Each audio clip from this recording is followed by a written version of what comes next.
My humble salutation in the lotus feet of our beloved Lord Bhagwan Sri Sathya Baba, and salutation to you all because he lives in your heart. I made some notes today to see whether I can read and talk, because there are certain things which I observed, and I really realized that it is very important what Swami says, keep your eyes and ears open and you will learn every single day. And as I was last night going up in the elevator, there was a gentleman actually. He was so angry because he just missed the lift going up, and he was going to his room. And I just asked him what is happening. He said, "Oh, I just missed the lift. I don't know what time the next flight." Fine, that is one attitude. This morning, there was a young lady when I came. She was just standing and laughing, like such a loud laugh at all those things. I thought probably she has won the lottery or something. So I asked, "Good morning." She has nothing to do with our organization. She's a Spanish lady. So she laughed. She said, "Oh, I came to the wrong floor." And she's just laughing. It is just attitude. Yes, you miss something. Laugh it out or bang the door. Whatever you do, it affects you. If you are getting stressed, you really get high blood pressure and get all sort of stress and headache, no doubt about it. But then this lady has laughed it out. So I got in the same lift. I said, "Why are you laughing?" He said, "I missed." Rather than just getting upset, I thought how fool I was. I missed, but that's why I'm laughing about myself. This is just the attitude of our life. I got something, I've laughed it. I lost something, should laugh, because after all, this is what the life is about. You should live the life with a laugh. That's what the most important thing. And again, I learned two very simple things today. That was number one, when Brother Venkatesh got up to thank, Akshat and Venkatesh, they are very good friends. Everyone is good family friends and all those things, and they love each other and whatnot. But when he got up, with the corner of the eye, he looked at the Akshat, and I could see the nod. Means he just said, because at this time it is a protocol. He is a national, service coordinator, and he is the, regional chair. And if he did not ask, I don't think the Akshat would have mind. But they both knew that they are in the presence of our Lord. And when you are in the presence of the Lord, this small little protocol, that was Brother Kumar was talking today about. There is such a simple thing to notice, you learn everywhere. And service with a smile. You don't have to go to Africa to do the service with a smile. You can see. There was, we were waiting for the tea and talking there. There is a young boy, his name I think Sudesh. He came so humbly, bent down. "Shall I bring the tea?" And when he handed over the tea, great smile. The tea became much tastier when it is with the smile. So these are simple things when you offer the things and when you do not offer the thing. And where do you learn this from? You learn from the ladies, this thing.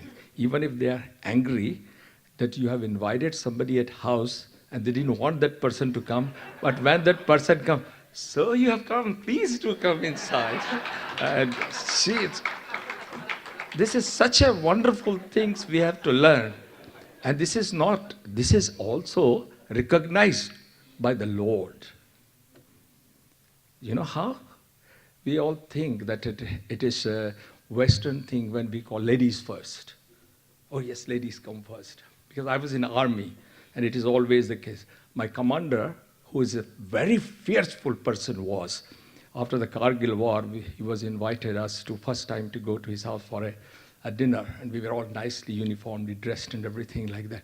We were all scared. And the first time, besides, he was trembling. So it was at home, so I said, "Sir, what are you scared of?" He said, "My wife." He said, "I may be commander-in-chief, but she's the supreme commander-in-chief." And this is what happened. The Lord realized. When we sing bhajans and other things like that, and we pray, what do we say?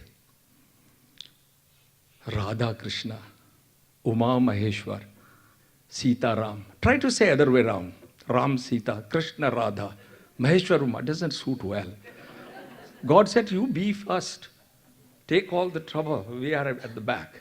They are the Shakti and the energy. This is what Swami has said. That's why the Lord, without Lakshmi, Narayana is nothing. He has to go to Lakshmi. Oh dear one, my bhakta is really suffering. Can you do something about it? That is what the power of the ladies. And I tell you, I have learned this thing. If you give all the power to them, you are the happiest person. You don't have to go for shopping. You don't have to do anything. All the blames and credit to them. So I salute you all for this wonderful thing. And now sorry, this is from my notes. I never take the note. And because I feel now more in the family, I think if I make a mistake, you will excuse me for that one. And yesterday, when I learned about this most wonderful, setup that 26 centers have taken these things, it reminded me about this such a delicate plants and other thing. It reminded me a story of Swami, that what Swami learns the most. And once there was a conversation was going on between the Lord Krishna and Arjuna. And Arjuna, being very so close to Krishna, he thought if he get a chance in front of many people and ask, who do you love the most? Arjuna knew that Swami will say, I love Arjuna. Naturally, people will say that's what. And that is where the gods, the moments ego comes, I go. E comes, I go. So this is what happened. So don't let the ego comes, the Krishna goes out. This is the difference between both our three letters word. Ego, I go. Ego, I go. So if you want to keep him, let the ego that way exit. So he asked in front of everyone. And Krishna looked at, he said, I love 4 things in that order. So everybody thought probably we'll say Arjuna first or Draupadi next. They're all thinking about, then it will say that I loved Radha and all sort of in that relationship. So Krishna said, I love the nature first. So everybody looked at him. He said, maybe he created the nature and then the human beings came. Everybody's saying, now my name will come. They say, okay, Lord, what next? He said, then I love animals next. Then they're looking for. So he had one friend actually. He was physically challenged. If you read, Bhagavatam and all those things, he's always with him. And whenever Krishna is doing the prank or jumping into the Yamuna or climbing the trees and running here and there and stealing the butter, as Brother Kumar was telling, all these things which is happening there, Krishna will make sure whatever he get, he will go first to him gift. He said, I love these challenge people first. After that, number 3. So somebody asked why. He said, all these challenged people, they have come. They are the descendant of Astavakra. You remember who the Astavakra was? He was the man who was banned in 8 places there. And in the court of Janaka, there was all the great sages were all there at that time, from Jamadagni right up to Vashishta, and everybody was participating into that court. And there was a question about what is the role of the life and what is the most important thing in the world. And everybody has told different things, tapas, yagna, shanti, and all sorts of things. Janak was not satisfied. Janak himself was a Rajrishi. You remember, though he was a worldly king, but he was not connected to the world. The same thing what Swami says, there is a subtle relationship between the boat and water. When the boat is on the water, it is safe to let you sail across the river. But when the water comes into the boat, it sinks. Subtle relationship. You could be in the world, but be on the world, but Lord, let the world come into you. You will sink, you will drown. So Janak was looking for a different. And this little young man bent on top. That's why these people got challenged. Everybody challenged him. He comes, so he got up. I have got the answer. So they all looked at him. Many people, people laugh onto that one. They all laughed. as everybody is laughed, some of the people get angry. Are you laughing at my disability or because I'm challenged, all those things? You know what he said? He said, I'm so happy that I make you laugh. I give you that laugh. All the people are at the moment so tense that they are not getting reply. So I thank you all laughing at me. Everybody was pin drop silent. He shut them with their intelligence. Janak knew that my answer lies with him. He said, oh, learned one, tell us, what is the secret to preserve the life? That is what we are asking. These people are saying tapas and this and this. He says, just one thing, protect the nature and nature will protect you. That is what you have to do. And this is what the green moment you people are involved. This is what exactly sum total of the whole thing of that conversation in Janaka. And I had a similar incident actually. When you get an opportunity, never say no. You never know in what way Swami will come near to you. We finished a medical camp somewhere and we came to Puttaparthi, and we all know that Swami will call you sometime and other things like that. That time Swami did not call us. Whenever you had expectations, Swami even said, we have got no expectations, he will welcome you. So don't go to God with expectation. Act like Brother Kumar was talking, like heart is like a cup. Acceptation is like a cup which is already filled with the expectations. Where are Swami going to pour what you wanted? You have to empty it. So empty your heart, empty your mind, then only you'll get something. That is what the secret, when you want something from God. So we were sitting, the first day gone, second day nothing has happened, and the third day we were all supposed to leave. And there was an announcement. They are looking for some volunteers to go and work in the gardens. You remember there are an announcement for the blood donations and other things like that. And I looked around everywhere. Not a single hand went up. So I told my group that this is a change. Let's go and work. He said, yeah, we are going tomorrow. We have got only afternoon darshan. If we go, we'll miss Swami's darshan. And you know why people are not raising hand? Because there is a rumor that Swami may speak. I think we should, because we know how to do the gardening. I said, no. By the time I have already raised my hand. And some of the colleagues said, oh, he has to, willingly or unwillingly, they also raised their hands. Some of my colleagues, some of the friends. And very reluctantly, they followed me. So they could see that they are following, but not with a smile, just because they have to go, so that they came with. So we came to the shade, you know where the transport office is, you know, when you are going to the Ganesha with umbrella, you remember that? So that is where we met. So there was a gentleman, his name is Mr. Mishra, probably Brother Kumar will remember. And this gentleman saw me, he said, Dr. Upadhyay, you have come to work for the garden? I don't think you can do. I said, there is no harm, you can teach us. There's nobody we can do. No, Swami will be very angry. We can't take the doctors for this work. I said, no, we'll go. So we got all our spade and little pots and whatever, and we marched, and we came behind Ishwaram, my school. So there was a little nursery to come, and we decided to do that one. So I just bent down and tried to take the little weed out and other things like that. And there was a plant which was bending like this. And I was trying my best to do that one. So somebody gave me, two little small pieces of bamboo so that I can support it. We call it splint in medical profession. It is easy to remember those words, and plaster it. So I thought, yes, I will splint and plaster it, sort of thing. So I'm looking for the tape. That is, you see, how fool sometimes the doctors are. They always think in the medical terms. If it's bent down, so yes, you do this. I'm about to do this thing. Swami's beautiful Mercedes, which you have seen there, just rolled inside there. And Swami comes out. So naturally we stopped and stood there.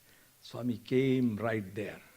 And just he lifted his gown and sat down by the plant there. He said, not like this. And he took that strip and he's holding it so nicely like a little baby. And then he has got a nice little threads, very soft. And he put around that thing. Make sure that it is not too tight, otherwise it won't be able to breathe. That is the Swami, and they did. And then he took the plant. He said, don't water it like this. Take this thing and put around it. If you suddenly put it there, if you put the water suddenly in the mouth of the child, he can choke. That is his love for the plant. He's teaching me that when you are watering the plant, how to water and where to. That is his love for the plant. And I really salute you all, the way you have brought Swami's message to this, the retreat. I think everywhere world has to learn that we have to be eco-friendly so that everybody can see that. It's wonderful. God bless you all. And yesterday we were discussing actually that, sometime it happens that we look for Swami to see that in front of Swami we want to do something, and when Swami is there we want to reach there to listen to his discourse and everything. But you never know in the life when Swami will come and test in what form. And the formula is that if you think, yes, this may be Swami, this may not be Swami, you may miss. So it is better to, whatever opportunity comes, think that he's Swami and do the reverence, do what you are supposed to do, you will never miss. This is a beautiful student. One of my patients, unfortunately, he lost one eye, and it was not repairable. He had only one eye. He became Swami's devotee, plays a wonderful flute, getting a bit old, and he's always worried about the one eye. So I always tell, one eye is better than two eyes. You have to look after two eyes. If you've got one eye, you look after only one eye. So that's better. You don't have to worry about two, or worry about one. And you are such a lucky man. You are looking the world through one eye. So you've got no duality. So samadrashti. So you have to balance the two eyes otherwise. So, sometimes you have to console the people. You have to put negative into positive. And he decided to go to Puttaparthi. He went to Puttaparthi, and as usual, you remember that you have got, morning darshan, and after that, there is a little break, and you go eat, and then come for the afternoon. So this fellow is walking from the shades, and he decided to have a cup of coffee. And at that time, the Vedam started, means Swami is already about to come or already has come. So he has got a coffee in his hand and he's walking. And if you remember actually, just where the accommodation office ends towards the south blocks that way, there is a gentleman actually under the tree. He always send Sanatan Sartris and those people have been to Puttaparthi. And there is where you get your coupons for the South Indian canteen. I hope you remember that scenario there. There is a little, there is a gentleman sitting there, very old man sitting there.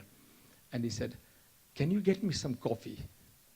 So this man is thinking, if I go and get the coffee, by the time the people go in, I may not be able to go. So what he does, he said, he gave his cup to him. He said, no, I don't want your cup. I want to get me the coffee because I cannot walk. So this fellow said, looks, there's so many people, he must have asked, but everybody is rushing for Swami's darshan because the people are running. You know what? You hear that Swami has already come, how you run, you forget that you want to be there. And no doubt about it. Who doesn't want to miss Swami's darshan? Everybody wants actually Swami's darshan as long and as much as possible to take his beauty in. So this fellow very reluctantly said, okay, take my cup, I'll go and bring. He said, no, you take your cup and bring another cup for me. He is committed and he's getting angry. Why necessarily I got involved into this man? He's so fussy a man. So he said, now I have to walk with the cup. So he's sipping his coffee, goes there, get a cup of coffee, and then give it to another one. And when he gave the coffee, he said, are you happy now? This man asked. He himself is not very happy. He said, are you happy now? He said, yes, I am very happy. Thank you, sir. And he goes there. By the time he comes, everybody has said, because this man cannot sit on the floor. He has to sit on those benches there because he has got a back problem. So he looked and he found there is no seat there. So he went out, and you know where the big iron gate is there, not the VIP gate, which is small. VIP gate is very small, you know that. VIP, very good, very ignorant persons, a small gate. So this is the term sometimes Swami puts in your mind. So the big gates for us to come out and everything. So like average people. So this man is standing, holding this bar and looking at the Swami. And the Sevadal is asking him, don't hold the iron bar. And the Swami just walked right to that gate and comes and told, that was the most wonderful coffee I had.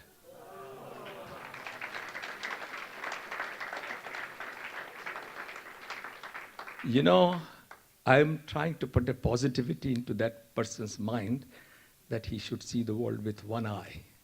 The other day, he showed an eye surgeon what the vision should be. That if you have rushing for the God's darshan, and if somebody is asking for your help, how many of you will stop and say, no, I will do this and go there? That is called real seva. And this is what something very, very, very simple actually in the life we have to do. And I always say, and I said yesterday also this thing, and nowadays we are all looking for the new world. Everybody wants a new world. And the inspiration, if we asked, if I asked Yashashwini, what would be your image of a world, a religion, or something? What you think it has to be like? Everybody's friendly and nice to each other, peaceful, no war, open love. Beautiful. You see, so that sort of things we are looking for. And it reminds me, we have a beautiful couplet. Actually, you know, Sister Anu, the other day, she started her talk with a beautiful couplet, and I can't forget that. And this couplet reminds me that everyone in the world is looking for a most wonderful imaginary world where all the human beings live and recognize each other as human beings. So just coming to that story first, just I want to finish that Krishna's bit. So Krishna said, I love the challenged people, number 3, and then I love the man last. And that 4th thing. So Arjuna asked her, why you love the human being last? You know what answer? He says, nature does not move, does not express with their voices or by their moments. That I am here, I'm there and everywhere. Animal moves but doesn't say anything. Challenged people get hurt but do not express. But human beings, whether they are hurt or not, they're always talking and moving from here and there, causing the disturbance. I am better, you are better, and other things like that. I am trying to make them better. And this beautiful couplet by the great poet Neeraj. Chalo ek aisa jahan banaya jaye, jahan insan ko insan banaya jaye. What that means is, let's create a world where we make man into human beings. That's what exactly. And we do not have to search for that organization. It is already there. Our Sai has created that organization. Doesn't matter which color, caste, culture and creed you belongs to, come to him. Everything is open for you. People do not believe that they celebrate Eid and Muslim people can go and have the most fantastic Ramadan. I remember of an incident actually, this is in late 70s and beginning of 80s. London was absolutely, in a chaos. There was a lot of bombs going on. There was a great problems going on between Ireland and probably Millen and his family will remember. The schools, bridges, many of the shops, bombs were planted at that time, and it was a real chaos. And there was a great hatred between Ireland and England. And it was really very difficult situation at that time. Bridges were blown and everything was in a great, and it was a great turmoil. It was Swami's birthday. I came to Puttaparthi, and the function was in Hillview Stadium. And we had got in our group a lot of English people. And the people have got their scarf of their own country. So there was Sevadal workers were there. And it gets very hot actually, even November when you're in the afternoon functions in the Hillview Stadium. Everybody goes quite early so they can reach to get the best spot. But when you're waiting, it is open, it gets very hot. And what you require then, you require just the water. The water is the most important thing. So we're waiting there. And one of the things which I noticed, I realized what I just said is possible only in one place, and that is in Prashanti Nilaya. One Irish gentleman is serving the water to an Englishman. they carry this little thing, what do you call it? The water carriers. And they have got the glasses. And this Englishman is sitting. And he took the water, shook hand, he said, "Thank you, my brother." And then I asked him, "Why can't you do the same when you are in England, rather?" He said, "We do not know when we come here. There is a feeling which just drowns us that we are one. And that oneness comes through the source, that is Swami." That's what exactly that world is. So what we have to do, we have to get connected to him and take his message out into the society without using his name. World will ask who he is. That is what is the most important thing. But once you started telling Sai, some people say, "Oh, I don't want to hear about it." No, tell him what he is doing, then people will ask. And this is what that next story, probably many of the people you have heard this story, but there is a brother, has been for last 2 days, he's been asking me to tell this wonderful story. And that is, I think it's quite relevant also, that what this incarnation has come for.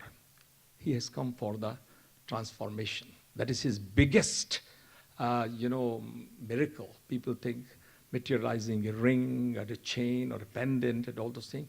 These are not miracles. This is just to my, identity card, to visiting card to call you in. That's what. But this is what, and this has happened, which I have witnessed myself.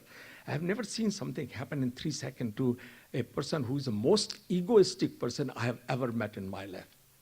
I had a professor actually in England who taught me the new technique of the small incision cataract surgery. And I was his student, and then he picked me once for his private clinic to work in the Harley Street. And everybody was surprised that why he has picked up this man. I was quite junior, colored, working in an English country, to work into the Harley Street. And so naturally, so I asked him, "Why you want me?" He said, no, I know you work with the discipline, you follow the protocols, and that's fine. There's no problem at all. And I was a little bit worried about how the people who paid so much money to see a doctor, why they will see an Indian doctor when they have come to see a person of that caliber. He was best in his profession. He was a pioneer. He invented the lens, and the name of the lens goes on his name, called Arnott lens, little Arnott. There is a gentleman, Mr. Gauri Shankar here. He works in that industry, so he knows about it. So this gentleman somehow developed a little interest in Swami, because on my desk I have a latest Swami's picture, and he used to ask me, "Who is he?" So I said, "He is my master." So he said, "Who am I?" I said, "You are my teacher." So he said, "What is the difference?" I said, "You find out in the Oxford Dictionary what is the difference between teacher and master. It's a big difference." So that's why we used to talk about it. So he could not even pronounce, actually, Sai Baba. So he used to, "One day you must take me to Singh Baba." So, Singh is easy to say. So I said, "I can't take you. You have to pray for it." He said, "Why you have to pray for it? Can't I buy a ticket, go and see him?" I said, no, you can't go and see him. So he was invited for a conference in Chennai. And that time, the mayor of Chennai was Vajantimala, who also knew about Swami. And he realized that Swami was that time in Chennai, in Sundaram. So he somehow said, "This is the time I can go and meet your Singh Baba." So I said, no, I have to find out. So I made some inquiries. Swami was leaving that evening, so I came and told, "No, this is the right time, you can't see." A person who has got that caliber, that kings and queens come and wait for him to see him. God has given him everything. He's a very handsome man. We used to call him Rock Hudson of medicine. He looks very handsome, tall man. He met the most beautiful Russian lady who came for the Swan Ballet. And he was, even if he was not a doctor, he was very, very rich. He owned half of the Ireland, run the National Heralds and all sorts of paper. He has got a lot of, forests to his name, and the race courses, and a lot of family wealth. He was not working for money. He had a passion for ophthalmology, no doubt about it. But he had one problem, ego. Anybody comes must wait for him. And there was one incident you can well imagine, that this sort of man, I have to, want to go in to see Swami. There was a little bit problem was going on, and one of the Middle East king's uncle had some eye problem, and he flew to London. And everybody knew his reputation. So they said, sir, don't see any patient. We'll pay you $10,000 for the whole day, or 20,000, or whatever you want, but see only one patient, but see in time. So the secretary said, yes, we can arrange. So she said, all the non-urgent patients not be seen, and any urgent cases I will see, and he will not see. So he will attend to him. So that day, normally he comes to the clinic about 9:30. That day he came 11 o'clock. Patient is already sitting in the waiting room. He came 1.5 hours late. And then he came, half an hour gone, 1 hour gone. He has not called this old man. And I was feeling a bit restless. So you see, there is a difference between if you follow protocol, you are restless. If you don't follow protocols, you are relaxed. But don't follow that because Swami won't like it. So then I went to our secretary. I said, Joy, this poor old man is waiting. What is he doing? He said, you better go in. And I went there. You won't believe the scene. This fellow has got his legs stretched on the table, leaning on the chair and reading the Guardian newspaper. I asked him, Eric, this man is waiting for this thing. Let him wait. He should realize that he has come to see me. So he has to wait. So, and this is the man who wanted to go and see Swami. Can you imagine? So, and so I said, okay. Then I prayed for that old man. He's somebody's father, somebody's mother. Please, you know how you pray for other people. This old man has come. His wife is also with him. So just somehow he saw them and everything was all right. Then I asked him. He said, they know they can't go anywhere. They have to fight. That's okay. I have to break their ego. I said, what about your ego? He said, what ego? This is my reputation. and when he is called for any conference, he has got two conditions. He will choose the time when he speak, and he will speak how long he want to speak, and he must have a swimming pool. That is what the most important. And you won't believe, I have learned my ophthalmology while he's swimming in the hospital swimming pool. He will give the letters and dictations. That sort of person he was. But no doubt about it. He was really a great surgeon, no doubt about it.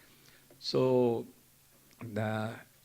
once he had that sort of that he could not see Swami in Chennai, that, you know, when you stretch the rubber, the pull becomes more. He became more determined that he must go and see.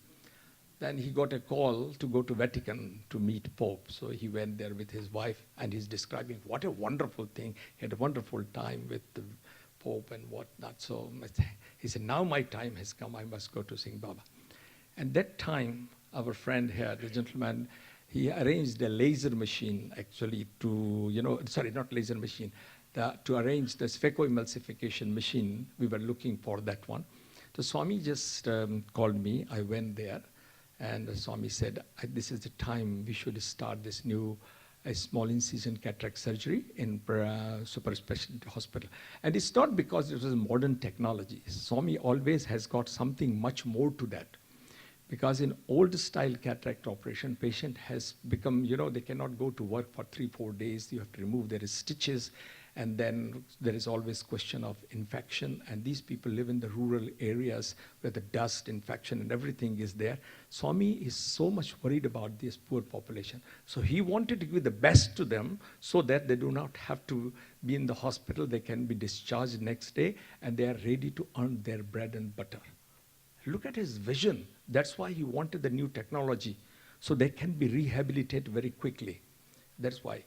So I had my opportunity. So Swami, I have to pay a little Guru Dakshina to my teacher.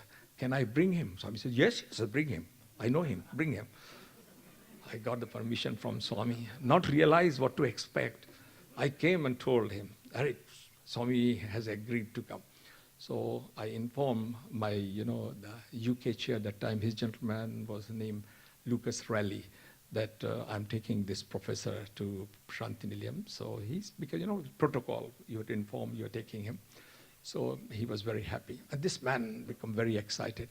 We are supposed to travel in about 2 weeks' time.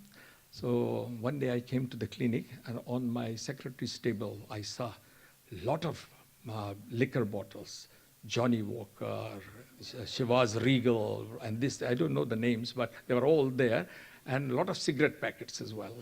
His wife is a smoker. So I asked Joy, it's not Christmas yet. Who has brought all these gifts? He said, it's not a gift. It is for him. You are taking him to Puttaparthi, and you told there are no pubs, you can't drink. So he decided to take his quota with him. So I said, no, you can't take these drinks inside. So I talked to him. He said, what are you talking? When I was with Pope, I had wine with him. So I said, sir, you are going to divine. You have to think about it. He said, you don't worry. So he said, don't worry, I'll talk to him. How can you convince this man? All this time for last 1 year, I have been praying that, Swami, I want to bring him. Now I started praying, Swami, cancel this trip.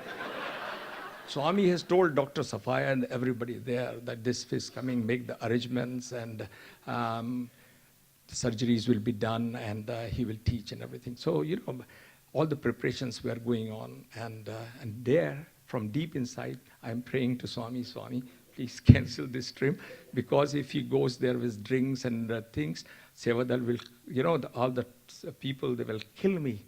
You brought a man who brought the drink inside the ashram. Sometimes you think, my reputation is at stake. I brought a wrong person. Again, that I always go. It troubles you. So, time is coming near. I'm trying to convince him. He said, tell me, in Puttaparthi, there is a nice hotel with a swimming pool? So I said, I'm looking. Is there anybody has got a nice bungalow who's got a swimming pool? I could not recollect anyone. So I said, no, there is no swimming pool, but there is a big pool of love. He said, oh, no, don't give all this fantastic, what you tell me, whether it's a practical thing, because I have to plan myself. How far is the nearest big 5-star hotel? I said, Bangalore. He said, yes, make arrangements. I will stay in Bangalore, travel every day to Puttaparthi. So I said, it's not Camberley to London. You come every day from your home. He has got a huge, Olympic-sized swimming pool. And it's relevant to this story, this swimming pool, that how he really loved the swimming pool. He did not allow anyone except himself and his family to go inside, because he would every day swim at morning and evening. In the lunchtime, he will swim in the hospital. He was great fanatic of swimming. So I told him, it is not possible. Those days, the roads were not so good. It used to take at least 4 to 5 hours every day. He said, if I start about 7 o'clock in the morning, I said, Eric, you will start at 7 o'clock in the morning? And he said, yes, then I will reach by 11 o'clock and talk to Singh Baba and then go and work. So he said that like he just go and say, I have come here and I'm going to theater. That's what his, the imagination of Swami was. And probably, maybe, Swami has put this image in his mind for a reason for that one. So he was so relaxed about everything. And I said, no, it is not possible. So he started contacting the people who make that machine, actually. And he said that make my arrangements and everything and whatnot. And they were also trying to tell Eric, it is not possible to travel every day. It is very difficult. And then you will come every evening. That is not possible as well. And I'm thinking, it is really not a right time for him to go, because he is not in that mental status to go to a place of spirituality yet. He is all looking for all the physical comforts and all those things. Who am I, or who are we to think about right moment for this person has come to see God or not? This is where we go wrong, because it is our perception of, that this is the right moment and this is the wrong moment. So I'm looking for a sign that, Swami, give me a sign that you have canceled the trip. He went to Spain for a lecture on Friday. Sorry, it was a Thursday, and he came back on Friday, and he came straight to the clinic, and he asked me, so all the arrangements, we are ready. This is a Friday, day before we are supposed to go. He comes to the clinic, we are flying on Saturday. He comes and asks me, are my visa and everything is ready? I said, this is your responsibility. I can't make your visa. You have to go and make your own visas. You have not given me your passport. He said, no. It is your responsibility to get my visa. Now it is Friday afternoon. Him, his wife, and one of the nursing theater, the lady who knows how the machine works. These three are supposed to come with us. And they didn't have the visa. And it's afternoon Friday. I said, thank you, Swami. There is no visa, they can't go. I said, Eric, there is no way. He said, no, I'm going. Definitely. I've got that thing that he's calling me now. So what to do? And I knew there is no way. Without visa, you can't travel to India. Look at the Swami's plan. I'm seeing my last patient, and suddenly I hear the door, just the door on the knock, the secretary come, and she says, Dr. Upadhyay, the High Commissioner of India, His Excellency, Dr. Singhvi is here, want to see you. So I came out, His Excellency, please come in. He said, oh yes, I heard you are going to India and I have got a little problem with the eye, so I asked your secretary, he said, you have got a slot. So I said, I'm going only for 1 week. Why are you going? I said, you know, this professor, Swami wanted this new, can I help you in any way? When he said me, can I help you anyway? This fellow is standing at the door with this posture like, you know, Krishna, like this. He said, His Excellency, I don't have the visa. This man is not, made any attempt for that. So His Excellency gets said, sir, don't worry. I'll get you a special VIP visa. You don't have to worry. I'll send a letter and you can. I said, Swami, I am thinking that he should not go and you are making everything. I am not seeing what Swami is trying to do. Swami is trying to do something and I'm blind. I'm not seeing. I'm looking at that thing, not here and there. And there was no problem. So still, my prayers are still there. Swami, do something that he cannot come. Still, there is one more day left. So beautiful letter comes and everything, and we go to the airport. My wife has also come with me. And he came with his wife and this nurse, her name is Jessica, the three of them. They came to the airport. And he asked, where are my tickets? He looked at the ticket. The moment he saw the economy class, he threw the ticket on the floor. Economy class? I have never traveled in economy class. He took his American Express, he says, go and change for all of us for the first class. I said, that's good time, we are going in the first class. So I was just talking to Akshay a few minutes ago. All the airline people, they hate me in England because the moment I approach them, they think extra luggage, some machines, medical camps, they have to create some extra things for last minute changes and other things like. So that person, the lady said, Dr. Upadhyay, don't come here anymore because this flight is absolutely full. If you want anything additional, we can't take anything extra. I said, no. This time I've come for a different thing. My professor doesn't want to travel in economy class. He wants all of us to go in the first class. Here is the American. He said, it's impossible.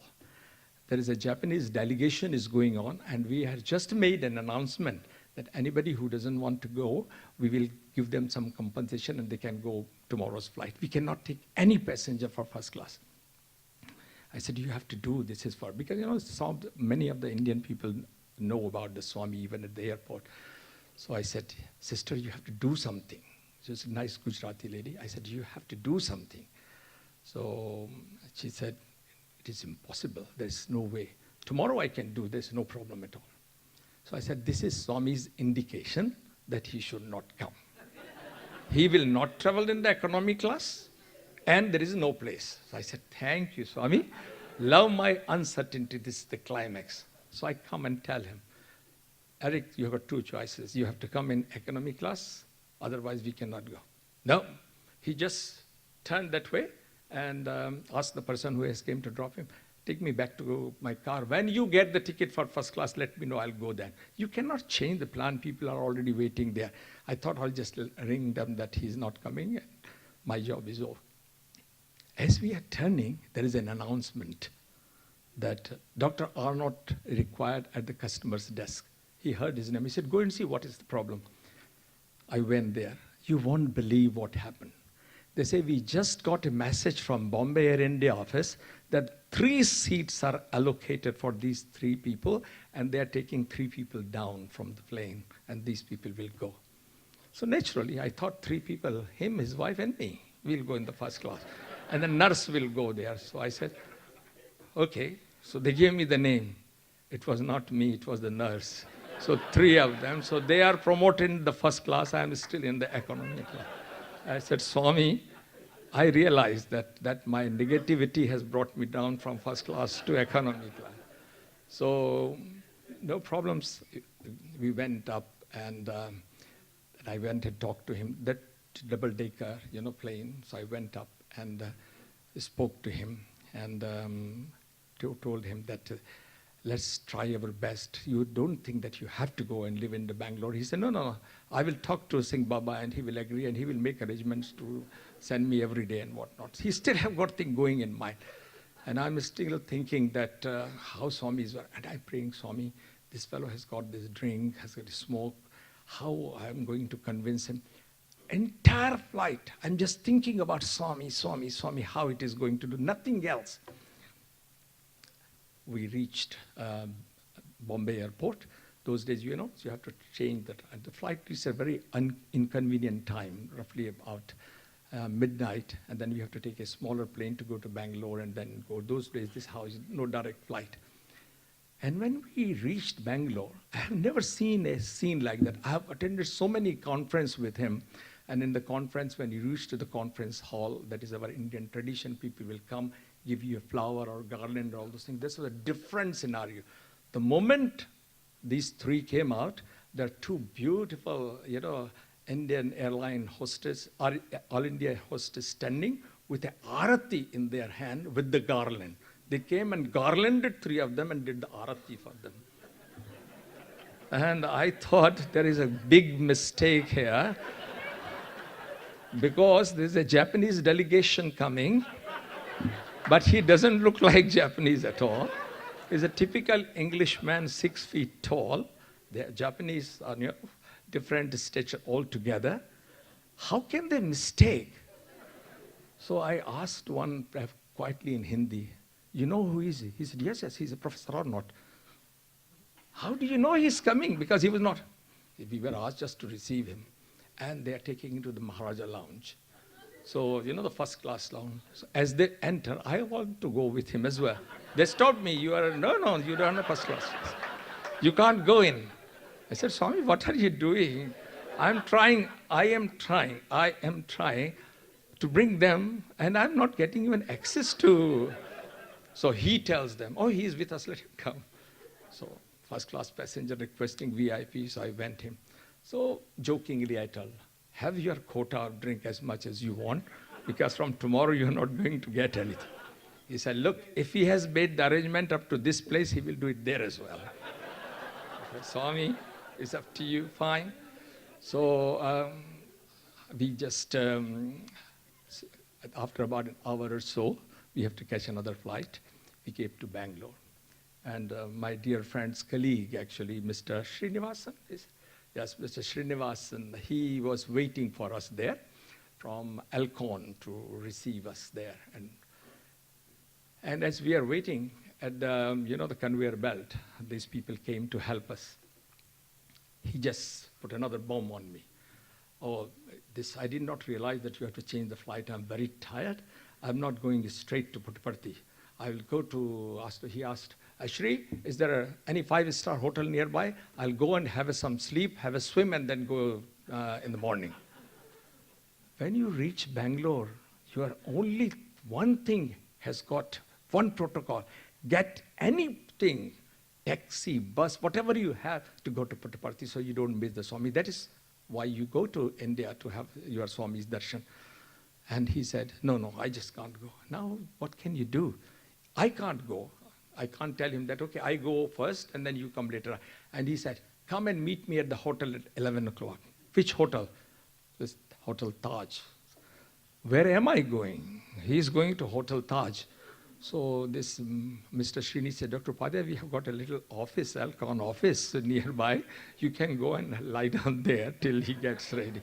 I said, wonderful, Swami. He's going to Hotel Taj and I'm going to a nearby office to lie down. What a treatment. Discrimination. Why? Because of I. That is why the discrimination. So, fine. And I just had a little shower and everything. Nice office. Nothing to do your company, sir. A good office there in fact. So I had a little shower. They brought some nice breakfast. And then I went. And I thought I'll go a little early so that he typically, doesn't matter who is, everybody has to wait for him. And I was praying to Swami, Swami, for the first time, make him ready by the time I reach there so that we don't miss the afternoon darshan. Praying all the way to his hotel.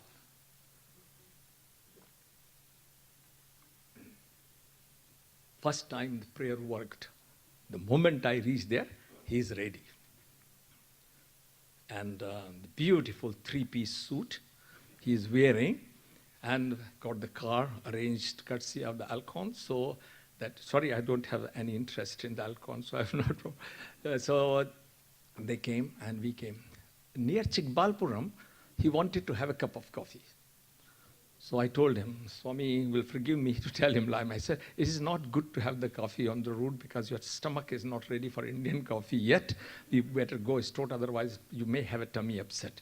My intention was not to lose any time and reach there. And that is really true. The moment we reach, the darshan has started. And those days, the rules, when darshan has started, they will close the Ganesh gate, so no cars can come. Even if, the hospital staff, they have to leave the car. So as we enter, there was one colleague of ours, Dr. Agarwal, he was waiting for us. He was also impatient, what is the delay and other thing, and I told this is what has happened. And there was no mobile phone, even this day and time, I don't keep the mobile as well. But those days we passed the message to, whatever conveyance, going to give this message. There was somebody was going, can you meet Dr. Agarwal and tell him? So he got the message. But he didn't know exactly what time, so the poor chap was waiting in front of Ganesh Mandir. And the moment he saw us coming, he came, come quickly. So naturally, he said, leave the car outside, they will take care of it.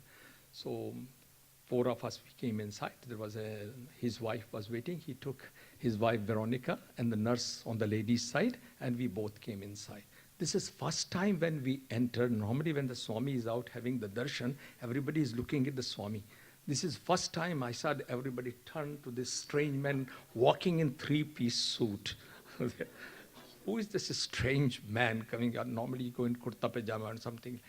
And he walked in, and then he's looking for a chair to sit down. And you can see in veranda there is no chair and all those. So he's asking, can you get me a chair? I say, no, Eric, there's no chair. You can't speak loudly. Dr. Sathya realized. He said, I can't sit on the floor. Dr. Sathya realized, and where our Chinna Baba, Chiranji Rao used to sit by the pole, those people who have seen there, they realized the situation. So they gave them a little place there. So he can sit like this and keep his tall man to stretch his leg. And somebody came, he said, sir, don't stretch your legs. Keep it in. And he's trying his best to sit in a very uncomfortable position. Our dear Lord probably realized his misery. He stopped the, round. Other people, I'm sorry for the other people, that he came straight to him. Oh, so you have come. And then, after a few minutes, he took us in. And the first thing Swami said, sir, how was your journey? Did you enjoy? He said, yes, Swami, it was a wonderful, no, he did say Swami. He said, sir, it was a wonderful reception and everything, and thank you very much for making all the arrangements. As if they knew each other what was happening. They're talking. That Swami told, I will make the arrangement, and he is reciprocating, yes, thank you very much for it. And the Swami says, you can stretch the leg, this is my room. You know how Swami is so, when Swami is inside, he's really like our ladies and the host. He wants to make sure that you are all very comfortable. He said, you can stretch the leg. So he sat, his legs are too long. It was almost touching. Oh no, there's another thing which has happened. Oh, how can I forget that? Swami is outside talking to Dr. Sathya. He enters with me inside. Swami said, go in. He looked at Swami's chair. And he's really, my heart sank. There's only one chair. You can well imagine what is going in my mind.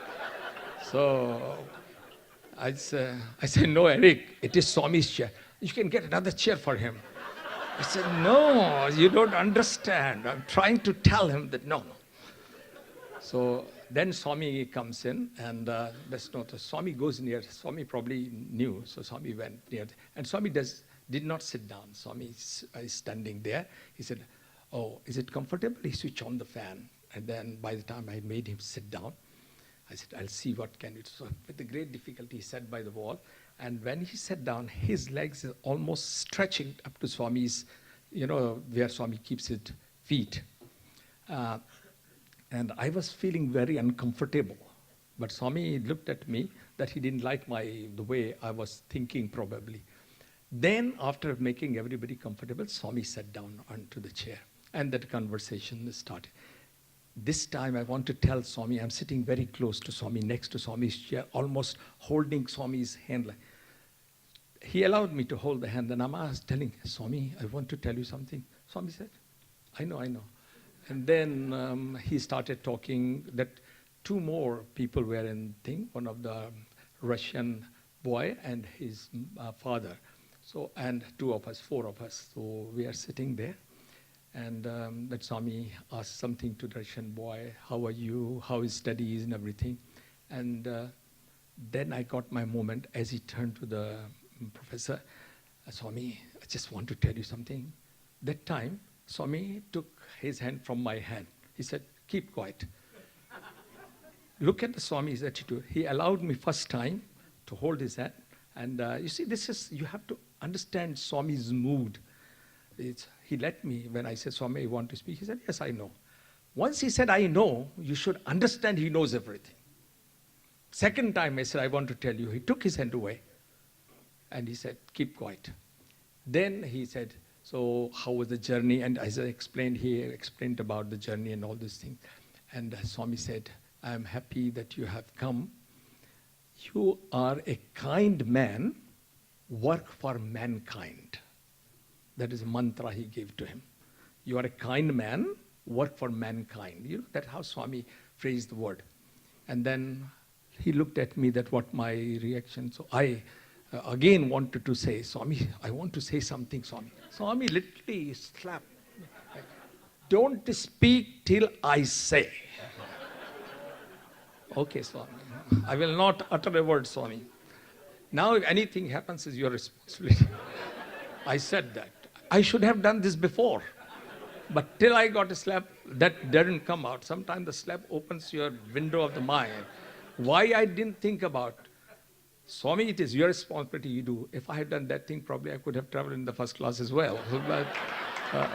But it didn't happen. So this is what exactly. So it all conversation. Then Swami materialized a ring and gave it to that Russian boy. Russian boy looked at that one and he said, do you want this? Swami, I want your picture onto that one. So he took that ring. And I looked at that ring as well. It was Om on it, that one. And Swami just tossed that ring to this professor and he caught it like this. And Swami asked, what is that written on that? So the professor said, I don't know what it is, but I have seen in Major, because I was in the army, so he always used to call me Major. In his room, in my chamber, he's got this symbol there. Swami says, the Western people think the world started with the Big Bang. That is what this Big Bang is. It is called Pranava, Om. Say with me. This fellow, you have to just see this, what happened to that. I must come in front. He's holding, and his legs is stretched to Swami like this. He's holding this ring in his hand, and Swami says, say with me. Oh, and this fellow says, oh. As he said, oh, two things happened. His legs went in, hands folded. All this time he was calling Swami, sir. He says, I understand, Swami. 3 seconds it took. His legs went in, hands folded. He said, understand, Swami. That word, I have never seen a trans. Then Swami turned at me. He says, he will stay here. Don't worry about the drinks and the cigarettes. this is what exactly, transformation. I didn't realize the magnanimity of the Swami, how Swami can change the people. Then it is, Swami says, go, I'll see you again. And then he's asking me to ask him, my wife is also outside, you know. So I came out and Swami asked Dr. Sathya, just take them to the hospital, show them the hospital. And I said, Swami, he said, Swami thought I'm going to talk a bit about the drink again. He said, what? So I said, no, Swami, his wife said, yes, I'll see you tomorrow. So fine. So we came out and we're standing in front of the Ganesh gate. And he comes and turns to me very nicely. He said, I don't think I need to stay in the Hotel Taj. Tell them to cancel. I will stay in the ashram and let the driver take the drinks and the cigarette and enjoy. That driver never had a tip in his life of such a beautiful 8 bottles of the beautiful, you know, imported Scotch whiskies and other things like that. That is what Swami is all about. But the story doesn't finish, how the complete transformation, it's the beginning of the transformation. So we came and we were given a room actually to stay just next to the Shantivan. And that time Shantivan was not in existence, but it was a nice room there. So both the other lady was given a next room.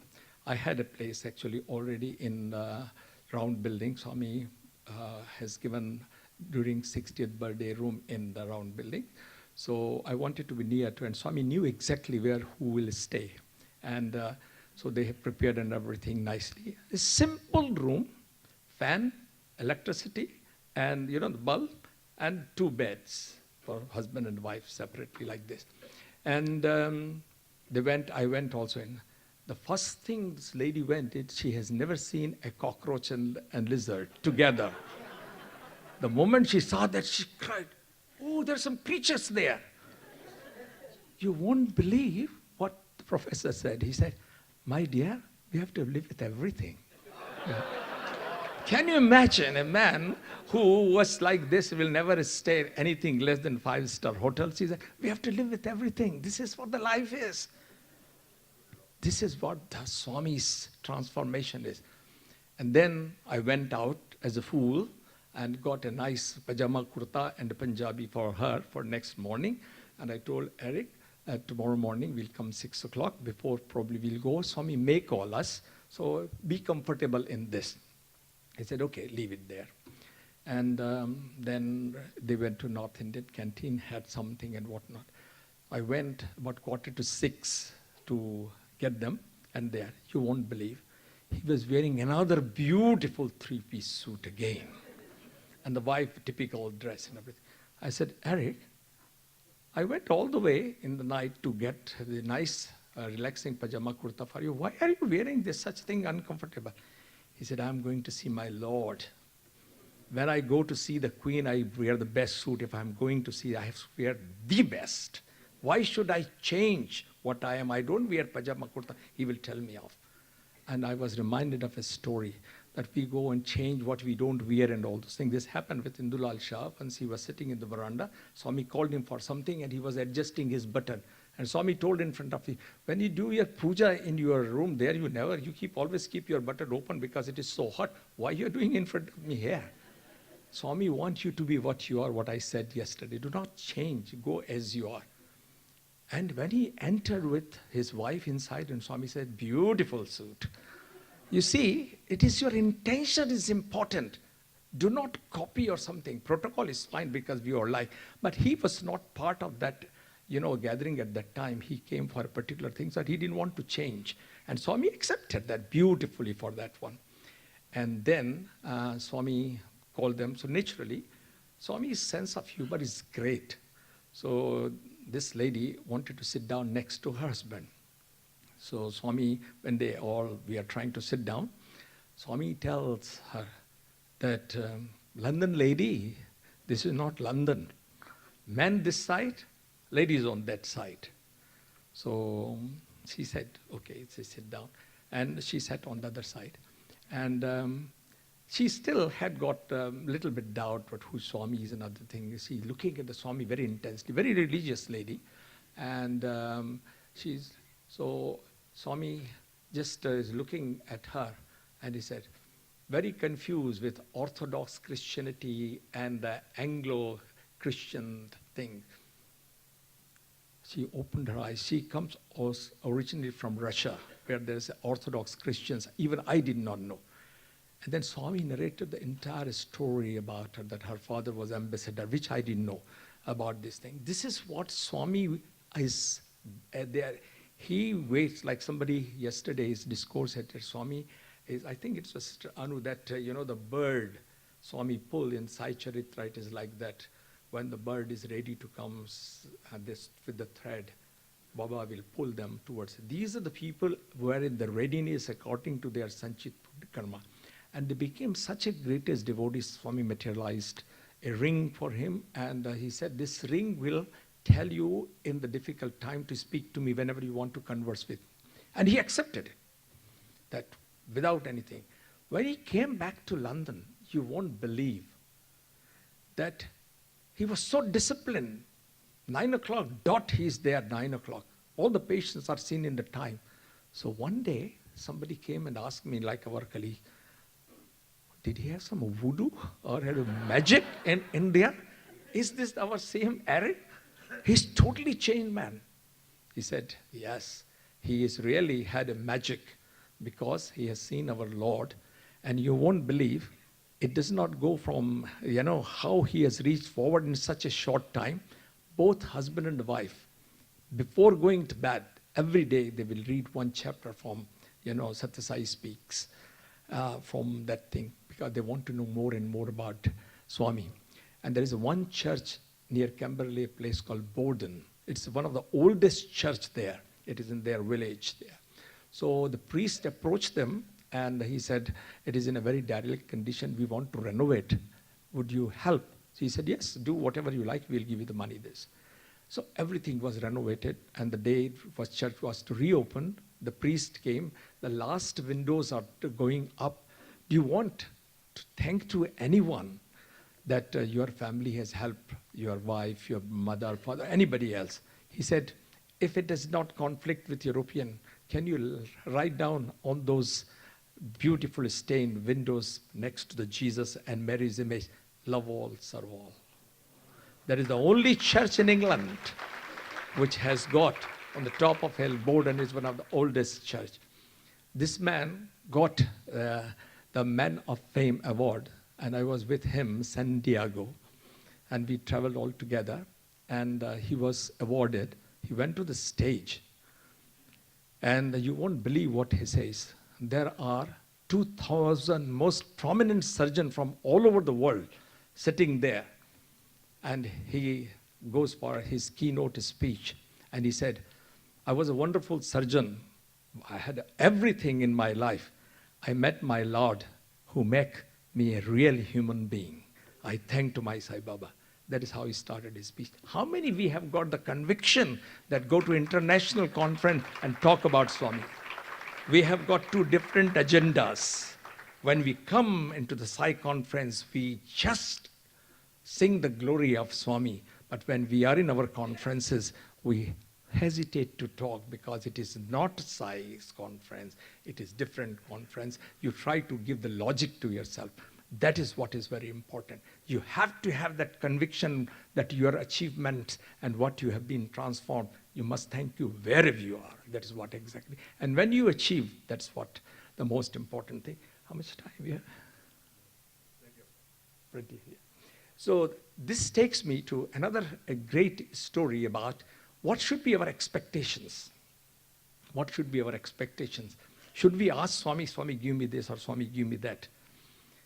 Or we just should leave it. But before I do that, again, actually, that if we do not save our environment, what is going to happen? It reminds me of a story which was told to me by an Arab. And he's a very wealthy man. He said once he was traveling in the desert, with his caravan of the camels and other things like that. And for some reason or other, he just got, lost the track. And there was a little bit of this sandstorm. And during the sandstorm, many of the people get, the camels run this way and that way, and the poor chap, he was left with own camel. He was carrying quite a bit of wealth with him. He was a diamond merchant and whatnot, and he was going. And he did not know what to do. So he traveled for 2 days. Whatever little water he had, he'd run out. Then he came across, there is a man walking onto the desert. And he asked, where can I find some water? This man said, not miles. He said, which is the nearest village I can reach? So he said, on the camel, probably another 1.5 days. And this fellow was so thirsty because in that sandstorm, all the food stock, and all the water has gone. He has got everything, the camel, because he's holding his possessions. He slept close to that camel, near to his tent, tied to the tent, so that he doesn't lose the possession. He didn't worry about it because he knew other people are carrying my food and water and everything. But you do not know what the eventuality was. So he also traveled with that man in the direction. 6 hours gone, he's getting more thirsty. 8 hours gone, more thirsty. Then he asked that man, can I pay you for some water? And this man is looking for his water, a little, but small little. The desert, these people have got little round bottle with a leather onto that one, so that it doesn't get evaporated. They carry this, it's called a special desert water bottle. So they are protecting the water not to be evaporated. And it is, crowned with the camel's skin. So this man said, sir, you are on the camel, I am walking, the water is more important for me. Only this much water I can. So he said, I'll give you 5 diamonds for that. He said, no. They still walked. He said, I'll give you 10 diamonds. He said, no. Then another few hours gone, scorching heat, sun is shining midday. This fellow couldn't even speak because it was very thirsty, and he realized he won't survive. He said, take all the camel load of my money and wealth and give me that water. What is more important in the world? If we do not save this planet, tomorrow your children who are working as the CEO of a company earning all the money, but if there are no resources for the food and the water, where are we going? That's why Krishna, in his time in Dwapar Yuga, he called the Govardhana. He taught us that you have to worship the nature, to protect the nature, to save the water, to save the forest and the trees. If you have to make our life go on into the life. That is what is a very important thing. When you see that beautiful thing, what it reminds you, such a beautiful color, and you go into the nature, and when you see, you ever thought that it brings 2 very big cultures together, 2 big names together? Can you think about that name? Our, and God we worship in Hinduism, and the Islam name. Can you connect that to the nature? Any one of you? Sorry? Prakriti. But where is the Islam comes into that? Anybody? I've got a book to give. You can tell me. I learned this from Dr. Gomez, that if you answer that one, he's a psychologist, he can read the mind. Anybody? Which brings the Islam and in Hinduism together when you're looking at the nature. Hari-ali. Hari and Ali together is Hari-ali. Can you imagine?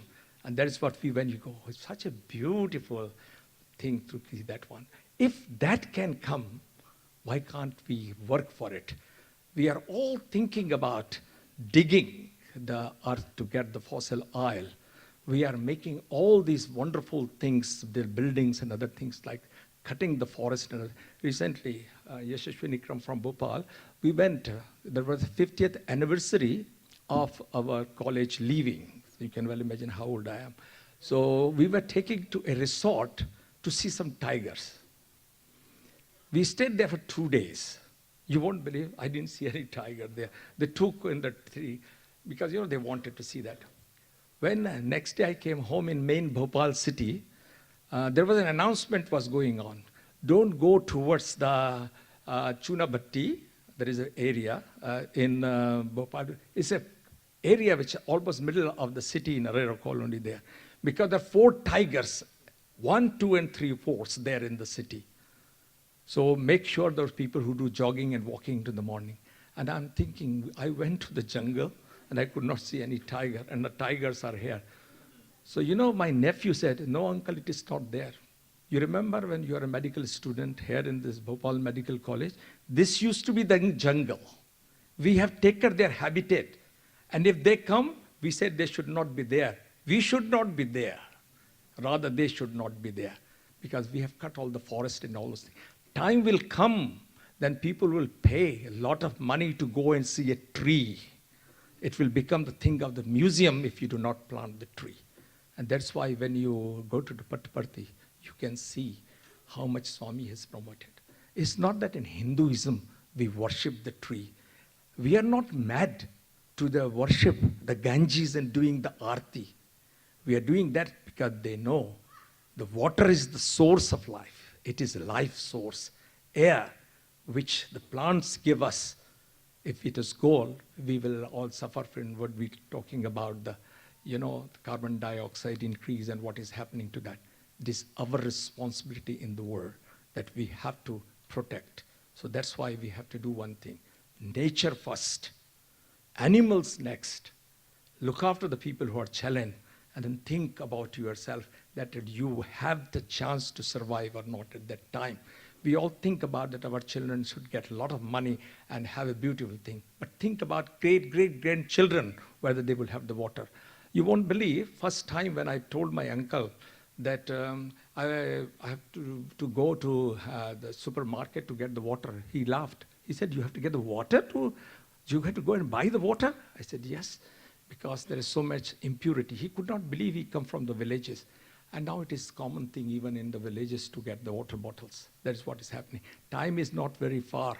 Then all of us will be walking, actually the oxygen tanks behind, because there won't be pure air and we'll be paying for the air. Time is not far if we do not listen to the Swami and protect the nature. So that's just I wanted to talk to the next tribute before I talked about it, is that what should be our expectation? And it's a beautiful story I heard from one of the boys who, Swami is a student, and when he passed out from the school, he wanted a job. That he's close to Swami, very close to Swami, and at the same time he can do some service. So he was looking, how can I earn money and to be with the Swami as well?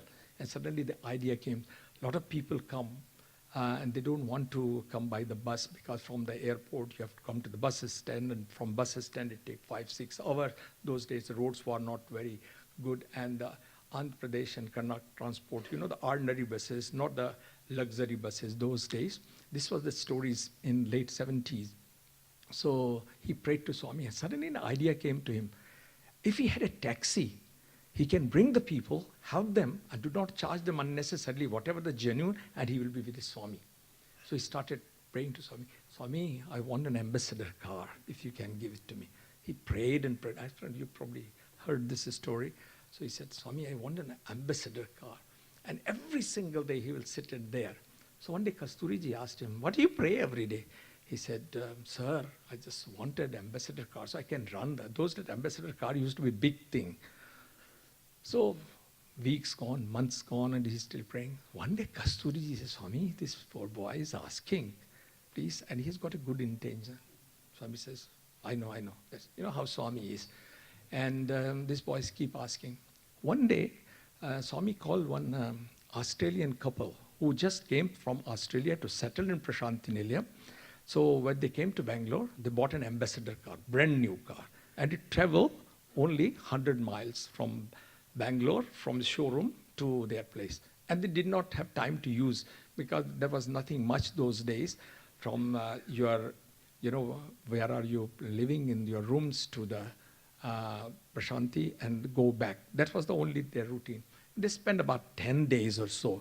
And after 10 days or so, Swami called them for an interview. He said, I think this is not the time for you to come and settle. Go back and start education in human value program. They could not tell Swami that, Swami, we just bought a car to settle down here. And so they said, so, a real obedient Swami's devotee is the one who does not question the master. They said, okay, Swami. So they came, because they had a car. So what they did, they put a little slip onto where they are staying, that we are looking for a driver who can take us to Bangalore, and we'll pay them whatever the charges are. So somebody goes and told, because till that time, this fellow was driving somebody else's car, as he was a driver for somebody else. He did not compromise. He wanted to become a taxi owner, so he started doing that work. So somebody said, there is a job for you. You can take this couple there. So he went and told. So he says, sir, come after darshan tomorrow and we'll go to Bangalore. So after darshan, he also had darshan and went standing there. And now they're traveling. So this fellow said, let me take something for the way. Shall I buy banana? He said, no, we have got everything. We go. And they are going halfway through. This gentleman asked, so what are you doing? He said, sir, I'm passed out and now I'm looking for this job, which I have got this wonderful idea that if I have a taxi, then I can go and all those things. She said, so you don't have your own car? He said, no, sir, I've just graduated about a year ago. So he said, you want to buy this car? Because we are going and we have got no use. He said, sir, I can't afford to buy this, a brand new car. He said, no, you can. 108 rupees. And this fellow could not believe. He says, that 108 rupees? Yes, 108 rupees. How much are you going to give me? He said, I'll give you 100 rupees to bring me here, and you give me 8 rupees. So that settles the whole thing. And this fellow, he said, can you wait for a minute? He got so excited, he thought he's going to meet an accident. He stopped the car. Thank you very much, Swami. You heard my prayers today. He was so excited that he got his, and he could not imagine that then he asked, sir, are you joking? You're telling, no. Swami has told us to go back. And we were thinking, and we don't really need money. We have got, Swami has given everything. And we were thinking, what should we do with the car? And we are traveling. We were thinking of leaving it to a friend's place and then fly. But you looks like a very suitable candidate for it. And we don't know. So I said, why you are asking for 108? He said, nothing comes free. If I give you free, you might feel humiliated, insulted. So just 8 rupees is enough, because that's fine. So that also reminds me of something about this numbers, which Swami has taught me beautifully. So this fellow has gone to the RTO office, got the name changed and everything, and he really is not in that world at that time, this boy thinking, Swami, his main intention is drop them at the airport and not drive, fly to Prashanti Nilayam before Swami's finish evening darshan and go and thank Swami. He goes somehow speedily, and Swami knows. And darshan finished and everything. Swami is still paving there. Kasturi can't go home, he's still there. This boy runs in the veranda. Swami is waiting.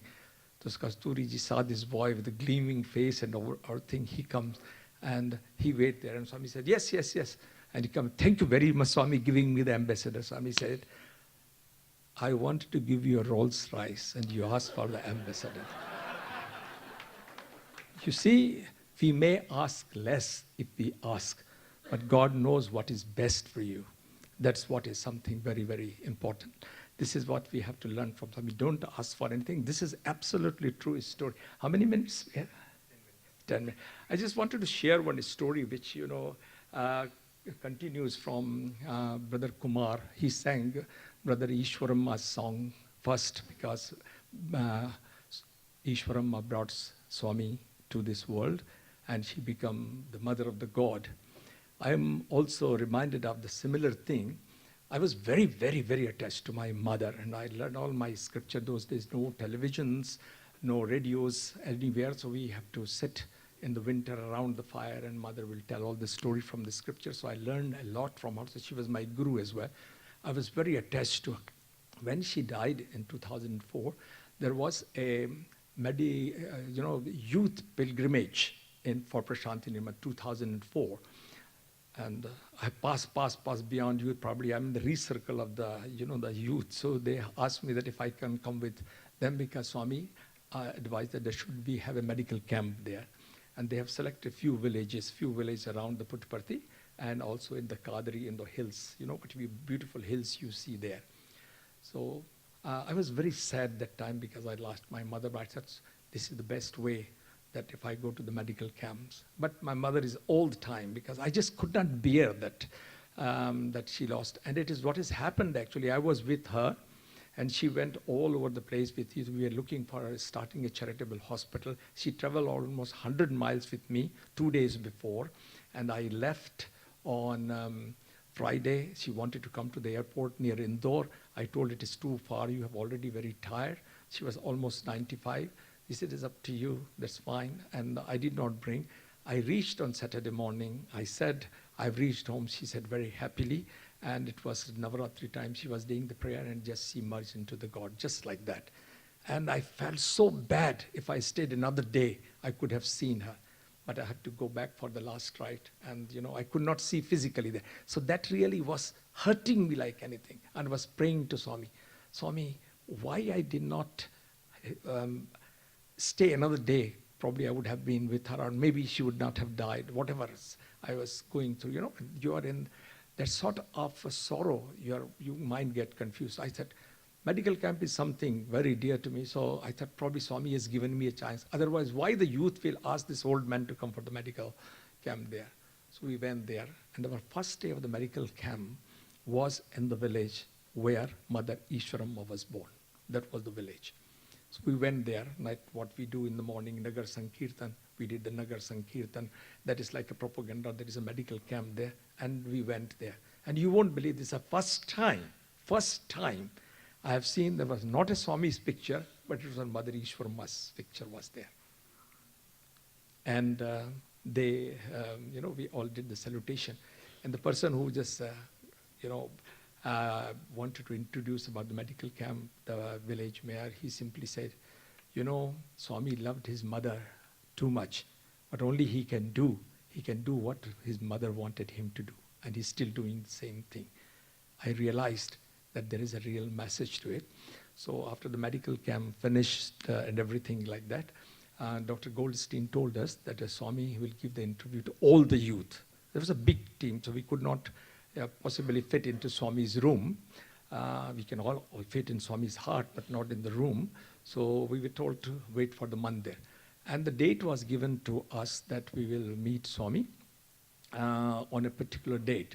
So we were keeping the best clothes, the white, to go on that day, because Swami has already told when we will meet. One day suddenly we can say, Dr. Goldstein coming up, Swami wants you all to go now. And we came on most those things which we were wearing for 2 days. We have not, because of the best clothes we are keeping for the Swami's interview. Love my uncertainty. We all went there and we are sitting. So we have our zone coordinator, Dr. Goldstein, everybody is sitting there. And as we were sitting there, this gentleman telling, if Swami talks to you, you just ask Swami that Swami's 80th birthday, we want to do 108 operations. So I said, if I get a chance, I will definitely ask. So Swami walked in. Those days, Swami had a difficulty in walking in 2004. So that Acharya and Pushti, if you remember that, they used to bring Swami. Swami was not using the wheelchair, but Swami used to come up to the wheelchair, then he will walk with the help of these people. As he was entering the mandir, Swami asked me to come. And I went there. I thought Swami wanted to speak. So I went there, and he asked Pushti and Acharya to stop there. And he came inside. And I thought Swami is asking me to hold like these boys were holding his hand. So I took the Swami said, no. Rather than me holding his hand, he was holding my hand. I thought maybe Swami knows when to leave the hold. Because I always learned this thing from me, that don't let Swami hold your hand. You hold Swami's hand so you never lose it. So, we want to use what God does himself. So he walked and other things like. And that time I realized that he does not need any support. I thought I was shaky and he was walking so firmly. He came and sat down on the chair and he said, "Is there any interpreter?" Because Swami wanted to speak to all youth because there are about more than 100. So I said, "Swami, there is one gentleman, he speaks English and Telugu, he's from UK. "Ah, I know him. He's not a good interpreter." And I said, "Swami, you are speaking in English so nicely, you can speak to everyone." He said, "I can't speak so loud." "Swami, shall I get the microphone?" He said, "No, no.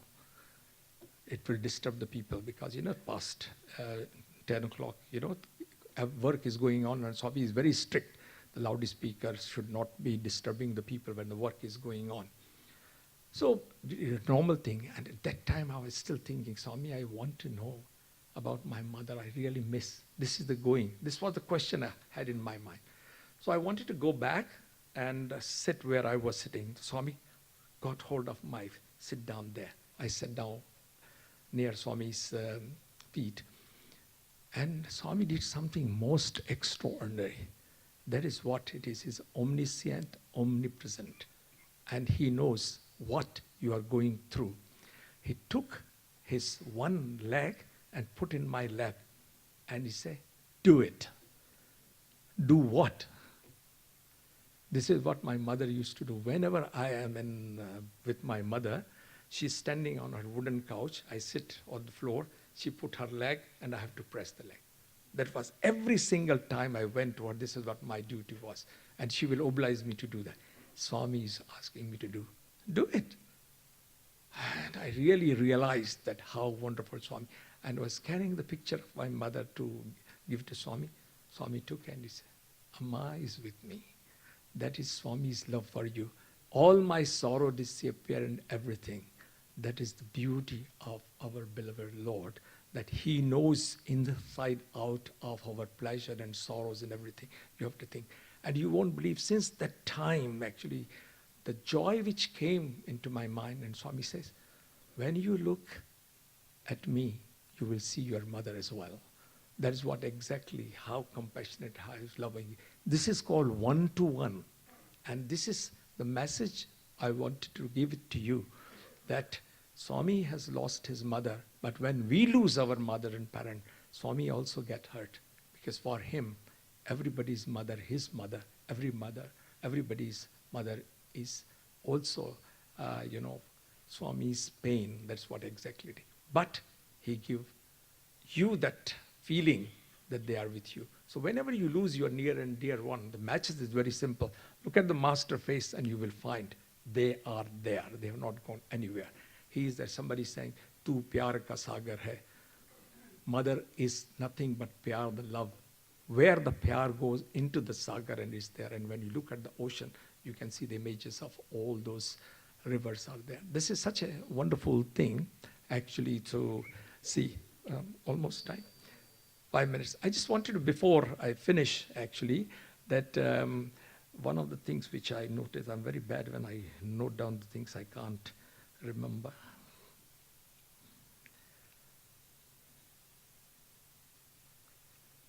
Can I share one more story? This is again a beautiful story, actually, that when you do anything in the medical camps, there is always reason for you go for one person. And this is the medical camp in Guyana. We went for a medical camp in Guyana. And the president and his wife, they were both interested in this medical camp, and they make all the arrangements for us. And president's wife will come to the clinic. She was a good social worker as well, and she will go around. And I'm not sure whether it was her father or one of the relation. He was the one who was making all the arrangements for this medical camp, and he will go and tell the people, all the boards were put up, the doctors have come from America and United Kingdom, come and see them. For a few days, we work across the river Esquibo on the other side. And then when we came back to the main town, we were doing a medical camp in a village very close to the capital. And one day, this old man brought a man with a little daughter to the camp and gave him a lot of hope that the doctors have come from England and America, they can fix the problem. This man is a Muslim man sitting in front of a mosque where he wanted to put this board, "Come for free medical camp arranged by SSIO organization." This man sitting outside the mosque, not inside the mosque, holding his head like this. So this man said, what is the problem? He said, I have lost my faith in Allah. There is no God. And so this man said, why? He said, my daughter is really suffering. She can't go to school. She has got a deformity in her eyes, and everybody laughs at her. So I'm really praying to the Allah, the Almighty, that give a solution, send somebody to cure. So this man tells him, Allah has listened to you. The doctor has come. Come. They can fix everything, not knowing what the problem is. So this man comes to the medical camp. So he makes some inquiries, goes back to the village. Next day he brings the daughter, and I examine the daughter. She's a beautiful 8-year-old girl. She lost one eye because of chicken pox or something, ulceration into the eye. So what was happening, her eye was sinking in. As it was sinking in, it looks very deformed sort of a thing. There was nothing else. You can't give a new eye because there was nothing was left. She had only one eye. And it always happens actually when you go to the village school, some people will make mockery. And so she, because of the people laugh at her and tell her name, she stopped going to this school. And this was hurting the father like anything. So I told him, we can fix this problem. At every medical camp, we always, according to the Swami, we take the prosthesis with us. But for this camp, I did not take the prosthesis with me. And we did not have the prosthesis. So I told this man, sir, you don't worry about it. There is a specific procedure. I will take the picture of the eyes of this girl, the good eye which has got that. Then we find the right match, right color, right size, and right sight. You know, if you've got the left will go into the left. It has the same size and match with the color. That's what the prosthesis do. And she will look normal. So he said, when?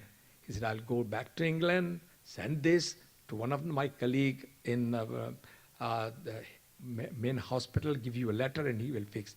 He said, everybody comes and promise, who will remember this poor girl? And do you mean to say somebody will come and tell me that you have sent this and they will inform me to the village? I live miles away. Thank you very much. Don't give me the false hope. And he's telling that man, you said it will be done. I told you there is no God. And I'm looking for my camera and I'm trying to explain to this man, let me take the picture, sir. I'm looking for my camera to take it out because I didn't have this cell phone and other thing. As I'm taking my camera, a small little box falls. A small little box falls. And I look into that. There is one prosthesis. It's 1 in a million chance. One prosthesis, same size, same color on the same side. It will fit onto that one. I told this man, God has listened to me. Wait. I took it to the minor room, fitted into that one, gave her some choice. When she got comfortable, when the effect of the anesthesia came, I gave the mirror to her. She laughed. And first thing she did, she hugged me. And when we came out, I didn't want to show the face. I told the girl, I just wanted to play a little drama. I told the girl, hold your eyes like this. So she came out and father asked in the language, is it hurting, Betty? Means like, my dear child, is it hurting? She opened with a smile. And the moment he saw that girl's 2 eyes look exactly like that, he just fell on to knees. Allahu Akbar. Oh Allah, you exist. Can you imagine? This is what you go there only for one child. And then she told me one thing which I will never forget. Probably you remember a lot of people from here. There is a gentleman, dear Bob from New York. Yes, how many? Yes, Bob. He calls everybody Baba. You know, this is Bob's habit. So that girl said, this man said, sir, my only one request, would you come to my village? I said, no, I don't have to come to village. You come back to the clinic tomorrow because I have to teach you that how to take it out in case there is any pain that you can fit. I can teach you how to do it. And then I'll send you a spare one from. Now this fellow has really, he's just singing the glory of Allah every time. He did a namaz right there. And then, so he insisted And out of this thing, I didn't know where he was living. I said, okay, I'll come tomorrow. And then when the organizer heard that I told him I'll come, this man has already left. He said, do you know where he lives? You said I will come. I said, no. He said, that fellow lives quite far away. Somebody knew where he was. And he said, if you go to that village in the morning and come back, you will come by 11 o'clock and you will be able to start your clinic again. I said, promise is a promise. Swami says, just if you commit something, you have to do it. So we went there, and it was a really very difficult thing. It took almost 2 hours going, and we literally lost because there was no address sort of thing. They live in the corner of the village, and we all reached somehow. And we reached about 45 minutes late. And you know, the depression is such thing. Every single thing will give the depression. This old man is standing outskirts of the village and thinking, now we will not come. Everybody promises why these people who have come from England and America will come to this village and all those things. And this girl was also very sad. But when the moment he saw that some people, that there is a car coming, and then we are walking because we could not reach to the village, and we reached there. That girl ran from, where they were standing and came and hugged me. I can't describe that feeling. I said, come home, I have prepared something for you. And with that, they didn't have much thing. This place, Guyana, is full of mangoes. Everybody is so sweet like mango. So that's why the diabetes is very common there. So she has cut the beautiful mango and melon and sat down. And this old man simply said, I have not seen Allah, but I have seen the messengers of Allah. You give happiness to my daughter. Thank you. Jai Sai Ram. Before I go, before just 1 minute, sir, there is small clips of this international medical camp. It is up to 2,000. I'm not very technocrat actually. There's different photographs which shows the challenges and also what nature does to us. You can start actually that little clip. It shows how lovingly, peacefully we are living with the nature, with the water, with the earth, and with the air. But when we disturb them, what happens? The earth shakes, you get earthquake. The ocean cries, you get tsunami. And when the air trembles, we get cyclones. We can prevent it to not hurt them. You can see the peaceful scenario, and then what the nature, when it goes into the pain, what happens to the nature. And the challenges, we talked about it, and the Swami says, take the best technology and excellence to the place, and what are the challenges you have, and how in the remote parts surgeries are done. This is just a 8-minute clip. Please go on.